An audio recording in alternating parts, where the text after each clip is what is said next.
Qala al-Imam al-Ghazali nafa'ana Allahu bihi wa bi'ulumihi fid darain radhiyallahu ankum.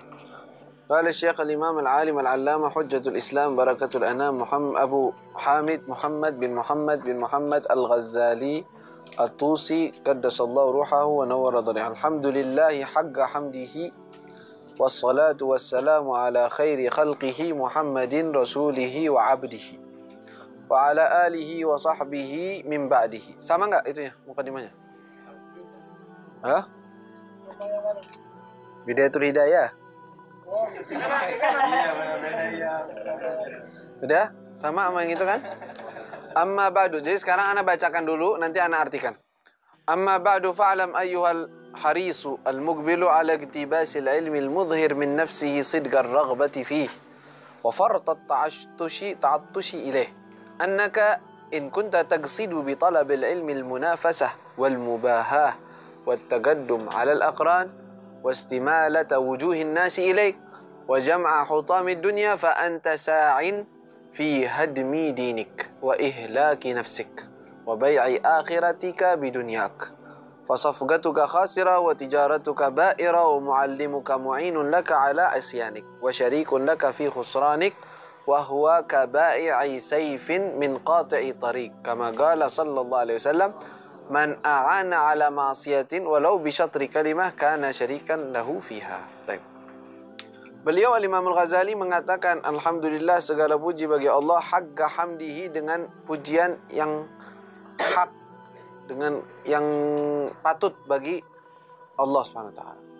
Wassalatu wassalam ala khairi khalqihi, dan salawat serta salam kepada sebaik-baiknya makhluk Allah Muhammadin, Nabi kita Muhammad, rasulihi wa abdihi wa ala alihi wa sahbihi wa min ba'dihi, dan pada keluarganya dan sahabatnya setelahnya. Amma ba'du fa'lam, ketahuilah ayyuhal haris, wahai orang yang sangat semangat, yang memiliki semangat. Pada pertemuan yang lalu kita disebutkan bahwa Imam Al-Ghazali membuat kitab Ihya Ulumuddin khususnya diperuntukkan untuk orang yang sedang semangat dalam menuntut ilmu, untuk dijadikan sebagai takran, penguji apakah benar niat dia atau tidak, yaitu kitab ini. Makanya beliau mengatakan fa'lam, ketahuilah wahai orang yang sangat semangat, penuh semangat, al-muqbil, yang sekarang ini sedang menghadap atau berkeinginan ala iktibasil ilm, untuk mencari ilmu, untuk menuntut ilmu, al-mudhhir, yang memperlihatkan, min nafsihi, dari dirinya, sidgar raghbah, keinginan yang tulus, fihi, di dalamnya, di dalam menuntut ilmu, wa fartat ta'attush, dan fart itu sangat membutuhkan, at-ta'atush, haus, sangatlah haus, ilaihi, kepadanya, kepada ilmu.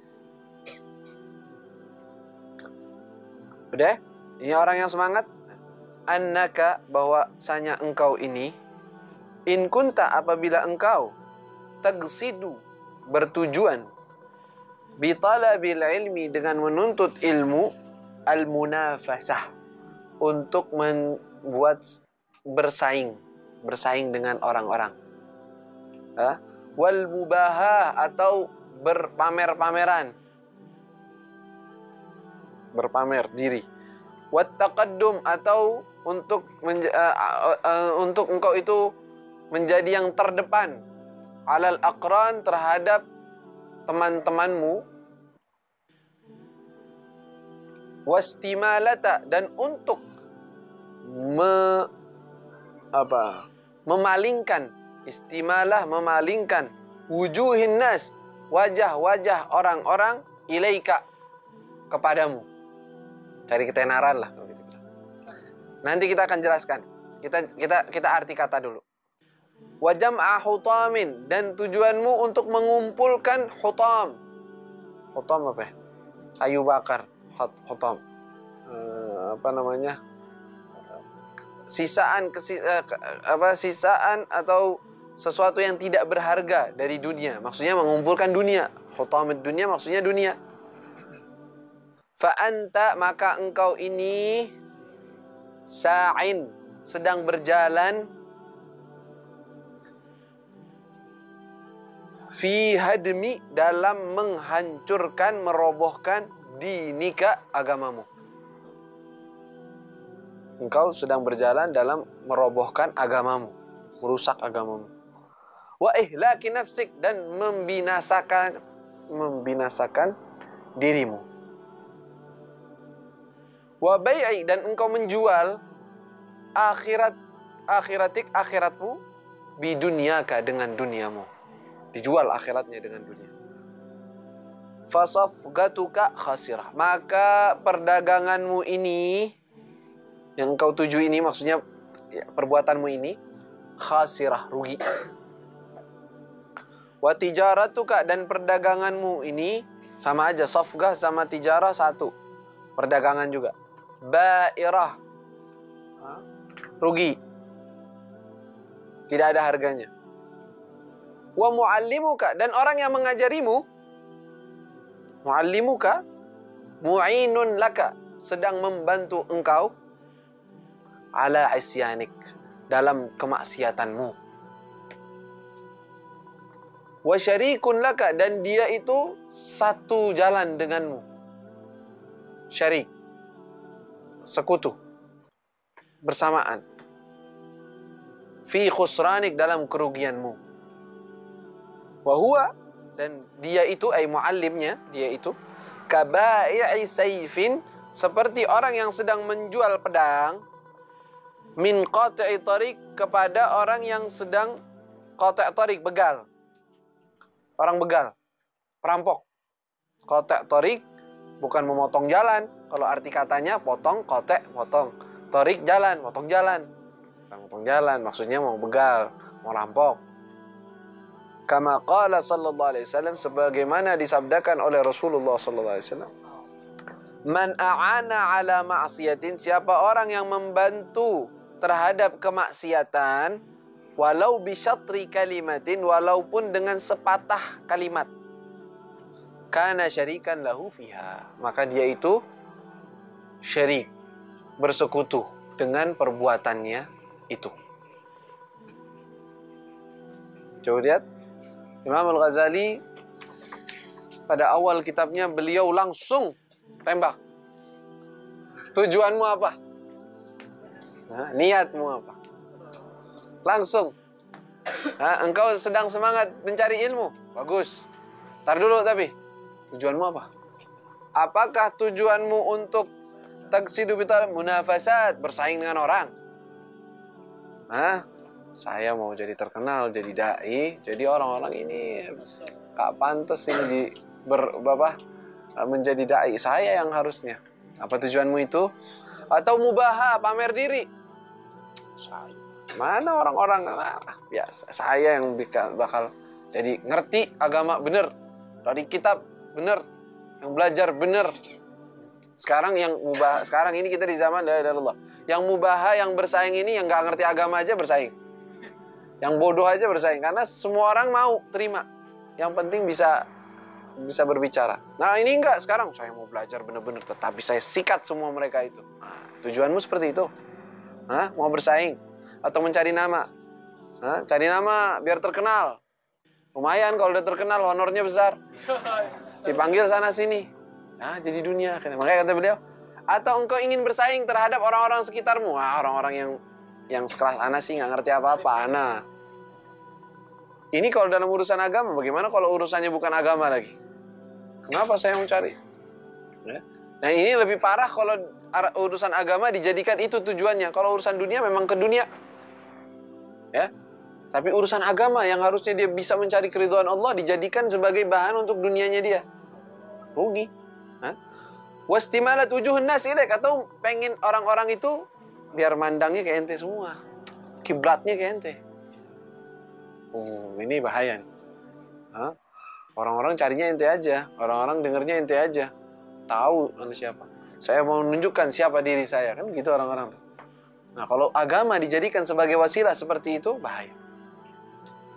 Wa jam'i hutamid dunia, atau untuk mengumpulkan hutamid dunia, mencari dunia, cari duit. Nggak apa-apa kalau memang seandainya dunia itu datang kepada dia bukan karena dia inginkan, bukan karena tujuannya, nggak masalah.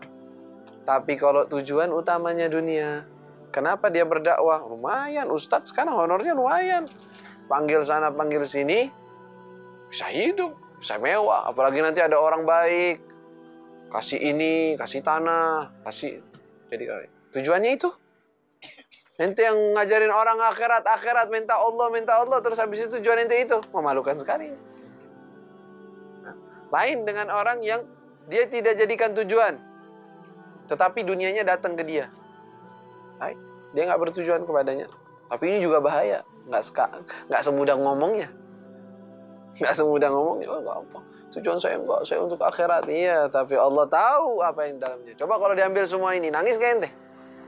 Sedih nggak? Kalau dia itu keambil dunianya malah tambah seneng, oh berarti benar ente bukan menginginkan dunia, menginginkan akhirat.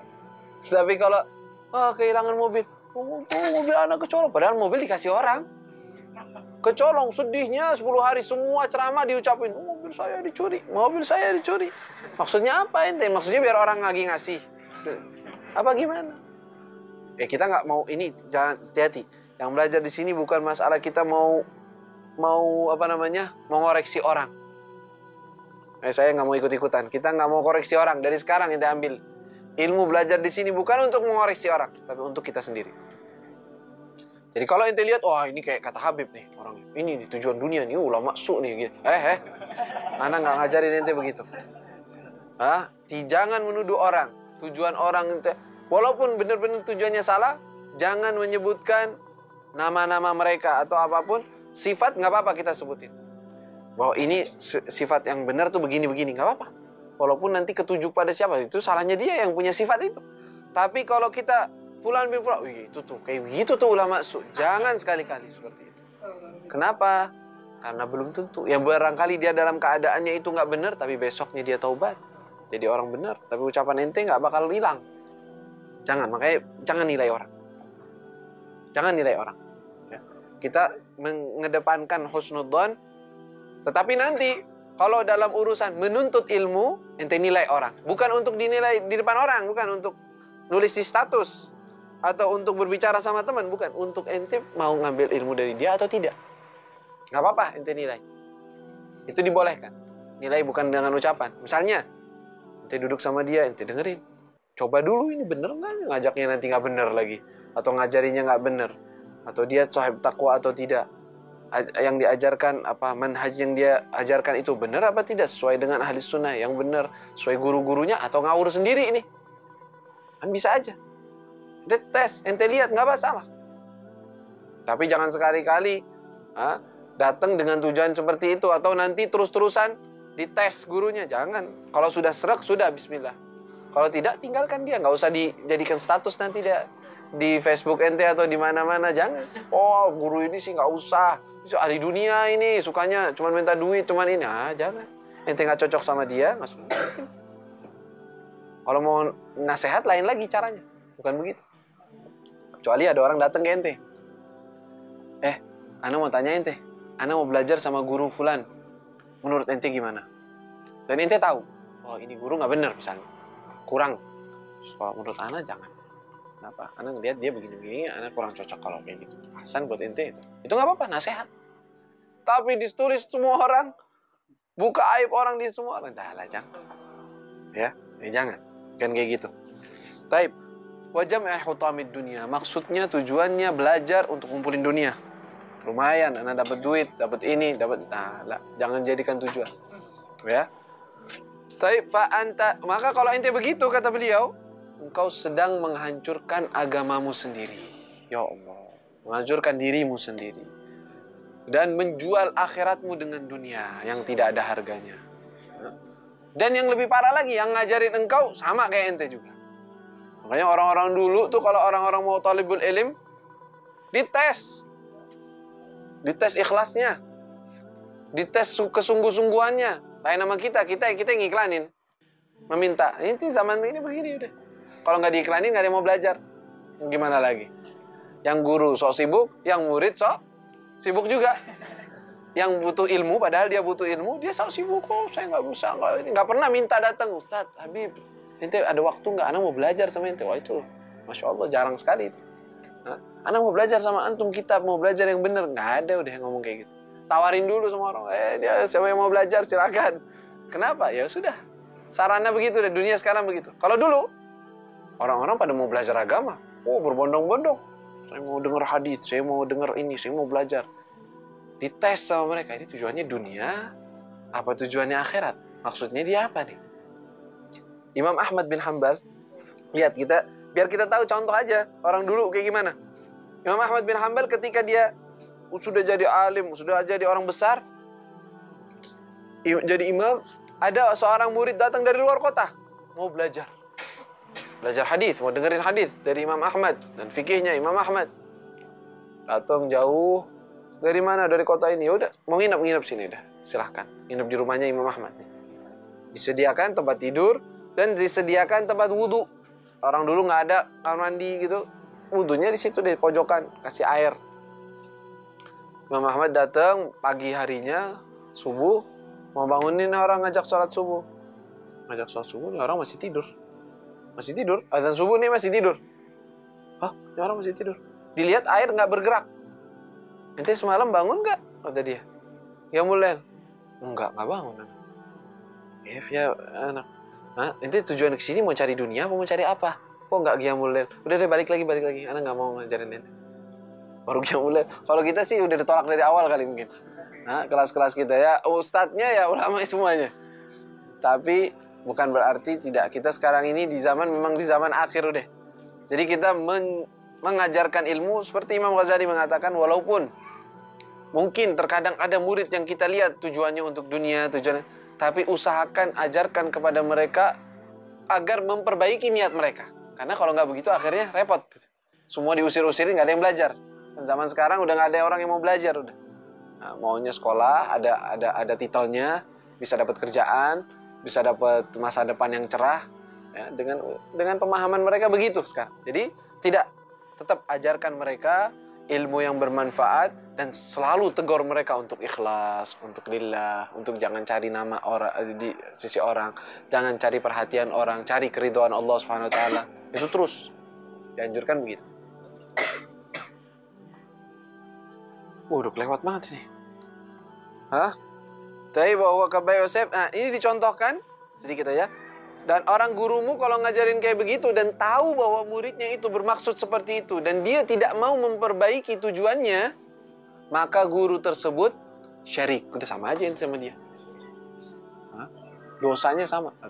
Tapi kalau dia tahu, tapi akan memperbaiki, memberitahukan, nggak apa-apa. Itu bukan tanggung jawab dia.